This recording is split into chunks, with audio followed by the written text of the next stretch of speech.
Yo, what's going on, Phantom Thieves? Arrow here with another video, and today we're going to be talking about, let's get over here, Metroid Dread, alright? I mean, obviously you guys can see it in the background, but we're going to be talking about Metroid Dread, and whether or not you guys think the game is worth 60 bucks. I'm going to say, absolutely. It is absolutely worth $60. But, we're going to go to a video real quick, right? We're going to go check something out real quick, and, I want you guys to check this out. Now, this is my boy Doc Dark 1985. Real cool dude. Y'all go check out his channel right here. If y'all ain't seen him, go check him out. Shout out to him. But I don't usually disagree with a lot of stuff he says, but there's a reason I'm making this video. He's not the main culprit, but this time I gotta disagree with you, my boy. So we gonna check this out, right? Couple seconds. It ain't nothing long, but let's listen to this. All right, so I'm going to clear this up. Make it real simple for both sides, okay? The reason Nintendo is allowed to charge $60 for Metroid Dread is because Nintendo and Nintendo fans aren't out here capping. Everybody knows that this game is probably not worth $60. Now, Doc, I'm going to ask you, have you played Metroid Dread? If you haven't, I don't understand how you can say this game is not worth $60 and you haven't even played the game. Now we're gonna listen to this again. Watch this. Both sides, okay? The reason Nintendo is allowed to charge $60 for Metroid Dread is because Nintendo and Nintendo fans aren't out here capping. Everybody knows that this game is probably not worth $60. But it's Nintendo, so you're gonna buy it anyways. Whatever. Okay, so because it's Nintendo, we're probably gonna buy it anyways. Doesn't matter. Oh, matter of fact, let me go to this, right? So now one of our homeboys, my boy TK9, sorry K9OMG, you guys go check him out as well. Both of them are real cool dudes. Now, both of these guys, they're not Xbox fans, but they're Xbox fans. Like their main choice of console is Xbox. Nothing wrong with that. But TK9, he's ripped the Switch. He says it's a garbage system. There are games he plays on it, but overall, he thinks the system is, in his words, twash. Okay, so look at this right here, Metroid Dread highlights, and let's get down. I don't want to spoil nothing for nobody, but Metroid Dread highlights so far with gameplay showing why this game's not only worth 60 bucks, but it's his game of the year. And I know my boy TK9. He does not throw out that term loosely at all. Okay?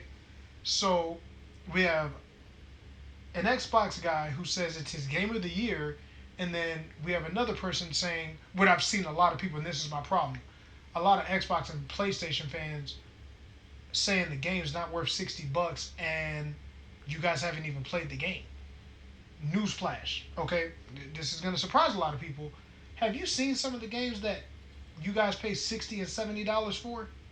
And I own an Xbox and a PlayStation as well, so don't get it twisted like a Switch is all I got. But have you guys seen some of the games that we pay $60, $70 for? I ain't never paid $70 for just a base game. Not me. Couldn't be me. But I want to say something, right? Dark Souls. I love the Dark Souls games. I've beaten all of them. There are speedrunners who can beat those games in under 2 hours.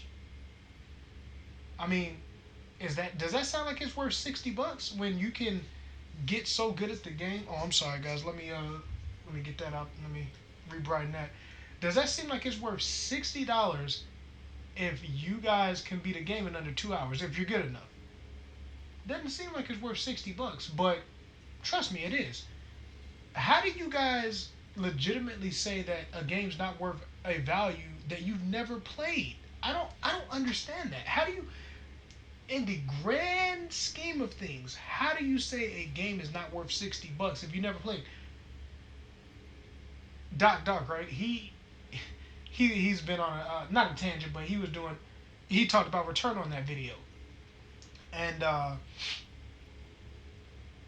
Returnal's probably not worth 70 bucks, and he said that too.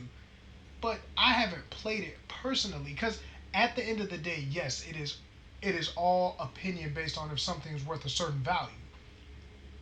But you cannot not play the game and say it's probably not worth $60. That's not how that works. I don't care who you are. That's not how that works. You can't say food is trash, but you never tried the food. You know what I'm saying? Like there's certain things that you could probably put a value on, but you can't say a game because it's a 2D side scroller because it's Nintendo, Xbox, or PlayStation that we're gonna buy it anyways. Because if that's the case, every game that came out would have record-breaking sales because we'd all just buy it. That's real talk. If it was like that, we would always buy everything, and everything would always break records. You know what I'm saying? So I just wanted, I want to know what you guys think on the topic. Like, that? Do you guys think the game is worth $60? And going back to TK9's video, do you guys think this has a legitimate chance at Game of the Year? I want you guys to answer those two questions. I think it legitimately does. I do. Um, but yeah, answer those two questions, guys. I'm interested to see what you guys think of this whole thing, and if you guys have even heard about how you know people are saying this game's not worth 60 because it's a side scroller or this, that, and the third. But make sure you guys hit that subscribe button if you enjoy the content. Make sure to hit those comments. Shout out to my boy Doc Dark and shout out to my boy TK9. Y'all are cool peoples. I will catch you guys in the next video. As always, I am Arrow, leader of the Phantom Thieves, guys. I'm out.